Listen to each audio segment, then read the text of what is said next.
in the city, and it's an element that designers and developers are really doing quite well with. We're getting water walls, we're getting waterfalls, fountains, lots of spray. Here's a brook running through a lobby. One of the nicest things about these waterworks is the sound of them. Sometimes it's very loud. This water wall at Paley is about 75 decibels, but it's white sound, very restful, and it masks traffic noise and other people's conversation. Another thing about water is the look and feel of it. I've always felt that the water at Seagram's is particularly liquid, and I suppose the reason is that it's so very accessible. You can stick your hand in it and splash about, and nobody will rush up to stop you. You just know that girl has got to put her foot in the water.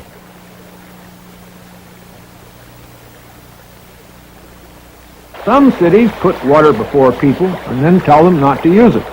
This isn't right. And it isn't right to take a grand old fountain, like Chicago's Buckingham, and put an electric fence around it. This girl is living dangerously, perhaps, but water ought to be used. This fellow wants to cool his feet, and why not?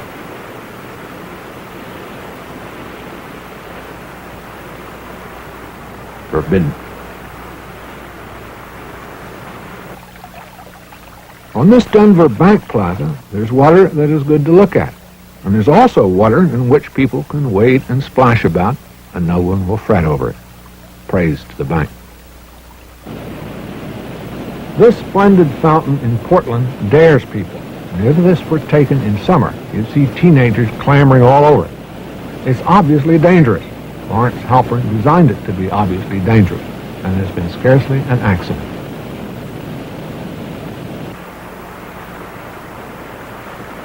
Here's some vicarious water.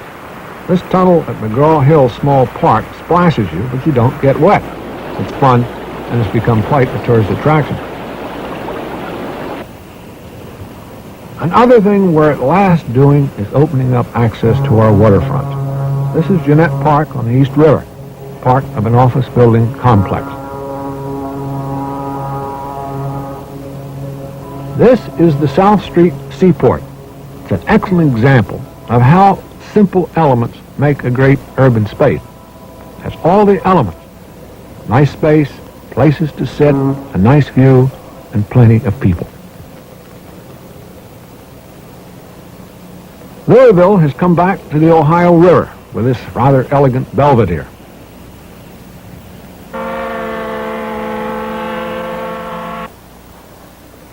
The prize goes to San Antonio. It took what was little more than a drainage ditch and turned it into a river corridor that goes right through the heart of the city. It's lined with a walkway, cafes, and sitting spaces, and is a perfectly wonderful example of good enclosure. You feel very comfortable here.